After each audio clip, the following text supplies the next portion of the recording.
आप सभी दर्शकों को मेरा नमस्कार। दोस्तों, इस वीडियो के अंदर मैं आपके लिए लेकर आया हूं BSUSC लेटेस्ट न्यूज टुडे। चलिए वीडियो की शुरुआत करते हैं। ये आप देखिए, बिहार राज्य विश्वविद्यालय सेवा आयोग पटना के द्वारा ये कल देर रात्रि को एक आवश्यक सूचना जो है वो जारी की गई है और ये सूचना संख्या है, ठीक है। ये किससे संबंधित है? ये विज्ञापन संख्या असिस्टेंट प्रोफेसर इंग्लिश 02/2020-21 जो BSUSC के द्वारा असिस्टेंट प्रोफेसर अंग्रेजी विषय का विज्ञापन जारी किया गया था। तो आप सभी को पता है, अंग्रेजी विषय के अंदर आयोग के द्वारा अलग अलग कैटेगरी के अनुसार टोटल 253 पद जो है वो विज्ञापित किए थे और आयोग के द्वारा इस विषय के अंदर जो इंटरव्यू आयोजित किए गए थे वो 4 मार्च 2025 से 6 मार्च 2025 तक आयोजित किए गए थे। तो आज आयोग के द्वारा सहायक आचार्य अंग्रेजी विषय जो है इसका रिजल्ट जारी कर दिया है। तो कौन कौन से अभ्यर्थी जो है वो इसके अंदर उत्तीर्ण हुए हैं और आपका जो कट ऑफ मार्क्स है अलग अलग कैटेगरी का वो क्या रहा है, ये इसके अंदर आपको बताऊंगा। साथ साथ में इसके अंदर आपको ये भी जानकारी प्रदान करूंगा कि आगे ज्वाइनिंग की जो प्रोसेस है वो किस प्रकार से होगी, ठीक है। तो बिहार के जो भी अभ्यर्थी मेरा वीडियो देख रहे हैं उनसे मुझे विशेष जो है आशा है और निवेदन है कि हमारे चैनल को अगर सब्सक्राइब नहीं किया है तो चैनल को सब्सक्राइब जरूर करें, क्योंकि मैं हमेशा बिहार और यूपी के असिस्टेंट प्रोफेसर से संबंधित जो न्यूज़ होती है, अपडेट्स होती हैं, नोटिफिकेशंस होते हैं, वो आपको जो है उपलब्ध कराता हूँ। तो दोस्तों, अंग्रेजी विषय के अंदर ये जो रिजल्ट जारी किया गया है, जैसा कि आपको पता है, ये आपके API स्कोर के अंदर यानी 100 मार्क्स का आपका API स्कोर है और 15 नंबर का आपका जो है वो इंटरव्यू है। इस प्रकार से टोटल 115 नंबर जो है उनके आधार पर आपका जो है ये रिजल्ट और कट ऑफ मार्क्स जारी किया गया है। तो सबसे पहले आप देखिए, अलग अलग कैटेगरी के अनुसार जो कट ऑफ मार्क्स जारी किया गया है, इसमें UR यानी अनारक्षित कैटेगरी का जो कट ऑफ मार्क्स रहा है वो 87 रहा है। UR के अंदर फीमेल महिला का जो कट ऑफ मार्क्स रहा है वो भी 87 रहा है। EWS के अंदर पुरुष और महिला दोनों का जो कट ऑफ रहा है वो 77 रहा है।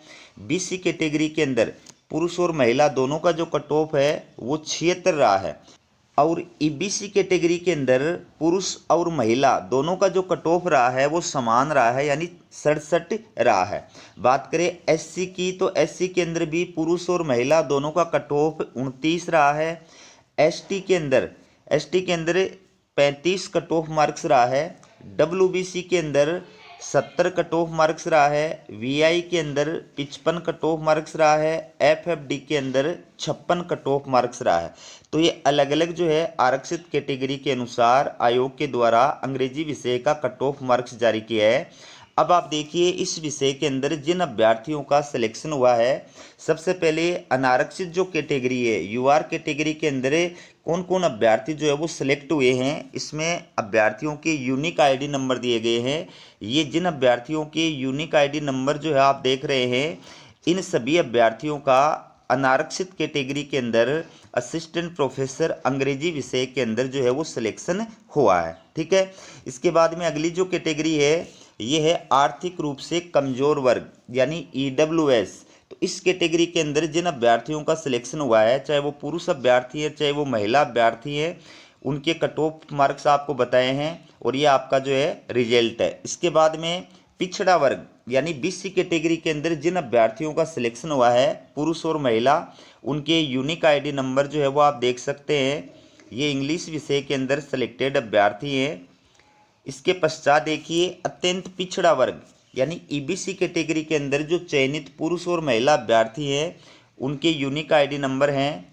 ये अंग्रेजी विषय के अंदर सिलेक्टेड जो है अभ्यर्थी हैं, ठीक है। और इसके बाद में अगली जो कैटेगरी आपके सामने ये है अनुसूचित जाति यानी SC कैटेगरी के अंदर जो चयनित पुरुष और महिला अभ्यर्थी हैं, जिनका सहायक आचार्य अंग्रेजी विषय में सिलेक्शन हुआ है, ये उनका है। इसके पश्चात देखिए, अनुसूचित जनजाति यानी ST कैटेगरी के अंदर जो चयनित अभ्यर्थी हैं, ठीक है, उनके यूनिक ID नंबर। इसके पश्चात देखिए, पिछड़े वर्गों की जो महिला अभ्यर्थी है WBC, इस कैटेगरी के अंदर चयनित जो पुरुष और महिला अभ्यर्थी हैं, उनके यूनिक ID नंबर। तो ये असिस्टेंट प्रोफेसर अंग्रेजी विषय के अंदर अलग अलग कैटेगरी के अंदर जो चयनित अभ्यर्थी हैं, ठीक है, उनकी जानकारी प्रदान की गई है। अब ये निर्देश है वो आप देखिए। उपरोक्त में कोई तकनीकी कारण से हुई त्रुटि, टंकण त्रुटि या भूलवश हुई किसी त्रुटि के कारण संशोधन हो सकता है, ठीक है। दूसरी जो सबसे महत्वपूर्ण बात है वो क्या है, चयनित अभ्यर्थियों के विश्वविद्यालय आवंटन संबंधी विस्तृत सूचना अलग से प्रकाशित की जाएगी। तो जिन अभ्यर्थियों का अंग्रेजी विषय के अंदर सिलेक्शन हुआ है उन अभ्यर्थियों को आयोग के द्वारा अब जो है वो विश्वविद्यालय का आवंटन किया जाएगा, ठीक है। तो विश्वविद्यालय का जो आवंटन किया जाएगा उसकी सूचना आयोग के द्वारा अलग से जारी की जाएगी। आप हमारे चैनल को सब्सक्राइब करके रखें, जब भी वो सूचना आएगी मैं आपके लिए तुरंत वीडियो अपलोड करूँगा, ठीक है। अब तीसरी जो महत्वपूर्ण बात कही है वो क्या कही है, देखिए इसके अंदर ये जो आयोग के द्वारा असिस्टेंट प्रोफेसर भर्ती 2020-21 का विज्ञापन जारी किया गया था, इसको लेकर के और पटना हाई कोर्ट के अंदर ये अलग अलग जो है याचिकाएं दायर की गई थी और इनके ऊपर पटना हाई कोर्ट के द्वारा 18/4/2024 को जो है वो आदेश दिया था। उस आदेश के विरुद्ध जो है आयोग के द्वारा सर्वोच्च न्यायालय के अंदर एक विशेष अनुमति याचिका जो है वो दायर की गई थी। SLP नंबर, ये अलग अलग विशेष अनुमति याचिका सुप्रीम कोर्ट के अंदर जो है वो आयोग के द्वारा और बिहार सरकार के द्वारा दायर की गई हैं। तो अभी सुप्रीम कोर्ट के अंदर इन मामलों की सुनवाई चल रही है। जब तक फाइनल डिसीजन नहीं आएगा तब तक जो है आपका ये जो रिजल्ट है वो उस आदेश से प्रभावित रहेगा, यानी जैसा भी आदेश आएगा वो आदेश आपके ऊपर लागू होगा और उससे आपका जो रिजल्ट है वो प्रभावित भी हो सकता है, ये भी आपको ध्यान में रखना है। चौथी जो इसमें विशेष बात कही गई है वो क्या कही गई है कि सहायक आचार्य अंग्रेजी विषय का ये जो विज्ञापन था इसको लेकर के कई सारे अभ्यर्थियों के द्वारा ये अलग अलग जो है रिट याचिकाएं पटना हाई कोर्ट के अंदर दायर की गई थी, ठीक है। और अभी तक इनके ऊपर सुनवाई चल रही है, final decision Patna high court के द्वारा नहीं दिया गया है। इसलिए जब भी इन याचिकाओं का final decision Patna high court के द्वारा दिया जाएगा उस निर्णय से आपका ये जो रिजल्ट है वो प्रभावित रहेगा, ये आपको ध्यान में रखना है, ठीक है। तो आगे की जो प्रोसेस है वो क्या रहेगी, इसके लिए सबसे पहले तो आयोग के द्वारा विश्वविद्यालय का आवंटन किया जाएगा, फिर विश्वविद्यालय के द्वारा आपको जो है डॉक्यूमेंट्स वेरिफिकेशन के लिए बुलाया जाएगा, वो पूरा शेड्यूल जारी किया जाएगा। उस टाइम पर कौन कौन से डॉक्यूमेंट्स लेकर के आपको जो है संबंधित विश्वविद्यालय के अंदर उपस्थित होना है उसके बारे में मैंने अलग से वीडियो बना करके आपको पूरी जानकारी प्रदान की है।